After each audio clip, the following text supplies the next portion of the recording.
What's the haps? I'm Meroka, and today I'm doing something that's not your usual content for this channel. I'm here in a wonderful inflatable igloo. Is this an igloo? Igloo house, yeah, that's a good description. Bossa Studios inflatable igloo, and I'm joined by Ryan and Oliver, age 24.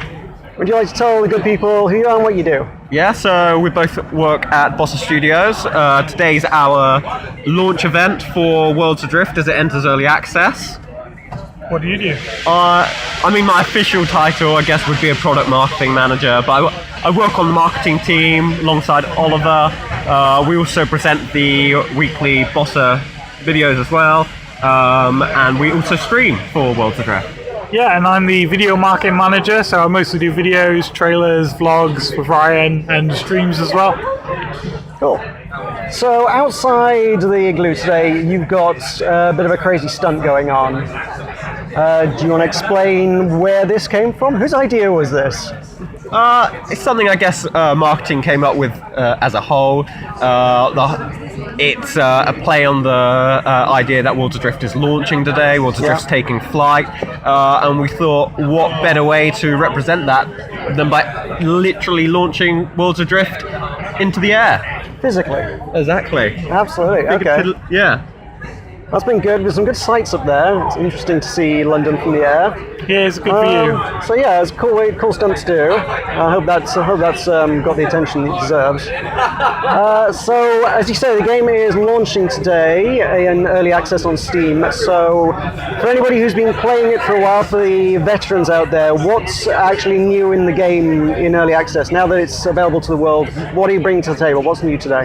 Yeah, so it's been in closed beta for quite a long time, and there's been a lot of bugs that we sort of wanted to iron out before we got to this stage. So we've kind of we had issues with lag, and there was a few sort of onboarding problems. So people get into the game and not really knowing what to do. So we've added some tutorials and stuff to try and help them along with that. Just try to stomp out as many bugs and server side stuff as possible, so that we can handle the amount of players.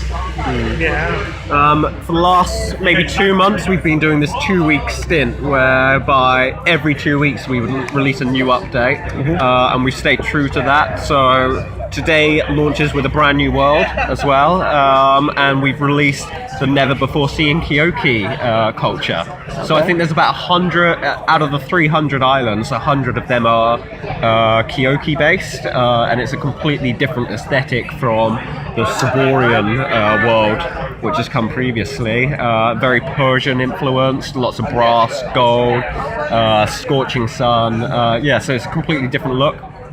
So the long-term players have that entire region to explore now. Okay, cool. Any other updates? Yeah, with that came some new items of clothing and new loot stuff that you can gather as well. So lots of new in-game bits and pieces. Yeah. And I guess the other update would be the fact that there will be so many more people in game now.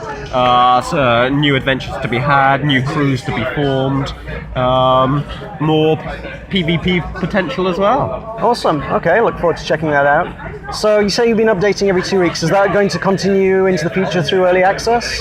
I think so. Yeah, that's the plan. Okay. Yeah. Cool. Is there anything that you've got planned in the near future that you can tell us about? Anything that's exciting that's coming up? Yeah, so one big thing that we've been working on for quite a while, we're hoping to get in for launch, but it's slightly slipped, is alliances. So that's going to add a lot of extra features for people to play together in groups and to kind of add. And then the next thing that comes after that is territory control. So you can kind of take over islands and keep them for your alliance. And it just adds to replayability, the length that you can play the game and keep it back. That's awesome. Yeah, and I think base creation will come as part of that. That'll be cool. Just trying to think.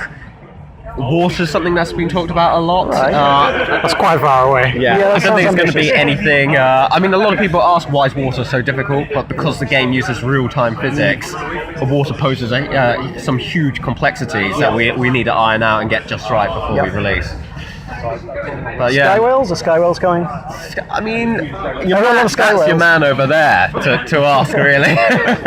Sky whales are confirmed, so they are coming. It's just it probably will be a while away. We've even got the 3D model of a sky whale. It's just there's so many technical things to work out because it's such a big object in the world. I guess to have physics. Say they're a little well away yet. Oh. or get out. Are puns allowed on your channel? Yeah, totally. Okay. Okay, so one of the issues that I think games perhaps had before, indeed I think any open world sandbox style game has, is certainly to do with balancing and players, and essentially where I'm going is griefing. I've had more than a few experiences myself where you log in fresh into a new world and someone descends out of nowhere and murders you. Often repeatedly. Yeah. So, are there any steps you've taken or working towards taking to sort of, address the player experience to make it a little bit more friendly to people who don't want to get murdered repeatedly? Yeah. So as you can imagine, that has been like a hot topic throughout the game's like history, and constantly we're trying to like find new ways to sort of tweak it and stuff. Like ideally, there's a fine line between griefing and PvP, and I think that sets around like how fair it is. Yeah. So we just want to make it fair for both sides, and then that will feel more like PvP than griefing. Yeah. Yeah. I guess one of the other things that we've been working on a lot is the onboarding process. So there's the team have been working heavily on a tutorial to start the game, so that players are just much better prepared if they do encounter any element of PvP early on in the game. Yeah. Okay, great. And also in the subject of game balance, something I know some of my communities kind of discussed before is there's a fantastic story as relates to Ultima Online years ago, where the world was supposed to be all natural and procedural, and basically the player base, being players as they are, wiped out all animals in the game entirely forever. So, mantas, being the scourge of foundation that they are, can we make them extinct?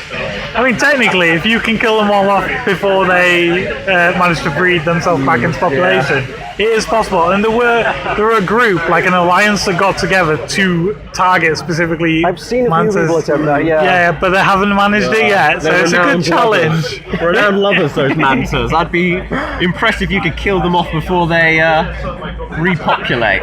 Can we destroy the eggs? Maybe that's a good strategy. That's a good Can you one. find the eggs?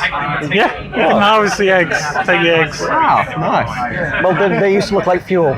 The eggs used to be fuel at one point. Like, I think that was before you joined. Oh, is that why it says on the wall, eggs are fuel? You figured it out, I yeah. never knew, that's why, yeah. Wow, I've learned something in this interview. Okay, I've got a couple of questions that my community put to me to pass on to you guys. Okay. So one from a chap by the name of PuzzleMaster34, who would like to know if there's any plans to expand upon the character creator in any way. Oh, definitely, yeah. So, like, the first thing is you'll notice there's a button for markings, and there's nothing there yet, but that is definitely coming soon. Just adding loads of extra features in, and then more like customization options as well.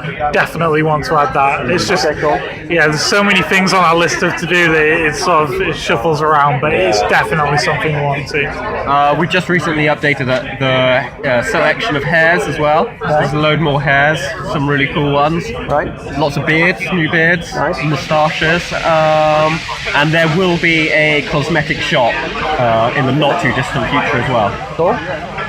So, if you're going to continue adding them down the line, though, for existing characters, will there be some sort of customization feature? I mean, as Oliver said, the new Kyoki Islands bring with it new cosmetic features anyway. It's just a case of looking for them and finding them. Okay. Yeah, we were talking about some sort of thing that you could craft that would then allow you to like change like the face and customization stuff that That's you the sort of wouldn't. thing I was thinking of. Yeah. Okay. So there is a design for the distant future okay. on how that would work. I'm not Okay. quite sure what it is, but yeah, it's Okay.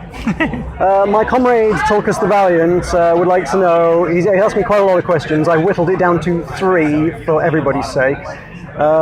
First one, have you guys read The Edge Chronicles, and were The Edge Chronicles in any way an influence on this game? It's funny you should ask that. I asked the exact same question in my interview for Bossa. Nice. And although they weren't a direct inspiration, let's say, funnily enough, our manager helped launch the books back in her day. Okay. So yeah, for a weird coincidence, even though there isn't really a direct correlation. Okay, cool.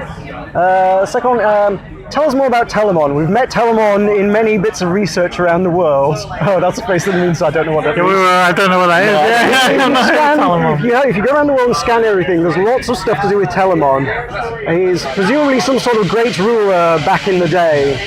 We want to know more about Telemon. There is a lot of lore. I think I can't even remember how much. You're not up on your lore then, no? No. Yeah, 2 books worth. But Telemon? Are you going to write a book about Telemon? Do you know who Telemon is? See? No, he's the product marketing manager. Worlds Nobody at Adrift Bossa doesn't knows who know. Telemon is. It's like a something to do with Victorian. Oh, Tom knows. There we go. Yeah. There's a lot. Yeah, there is a lot of lore. And finally, what's your favourite island in Worlds Adrift? So I made an island that was Shrek's head, and that was my favourite island, but it got banned. Didn't quite get in the game. But that was my favourite island. Okay, there's an island that looks like a ship. That's my favourite. Okay, cool. Alright. Well, thank you for joining me, guys. Very well, Thank you for your thank you. time. It's been a pleasure. It has been a pleasure. I've never come across that word before. PLESJ. You'll be using it all the time now. I will. highly addictive. I've done that before. I will start out using it ironically, and then I will stop using it ironically. I'll just start using it. Yeah, it happens all the time. We do it dabbing now. Yeah, true. Can't stop us. Maybe we could sign off with a dab. I guess. Would you maybe. take place? You don't have to show me how to dab. You can teach him. Yeah. Just I'd means you know how to I'd dab. rather just watch to see what you do. On the count of 3. It's something to do with doing this, right? That is literally. I think you got to look into the elbow there. Right. I gotta look into the elbow. Yeah, Is that part of it? Okay. Come on, Ryan. Count us down. We've got to all do it That together. Okay.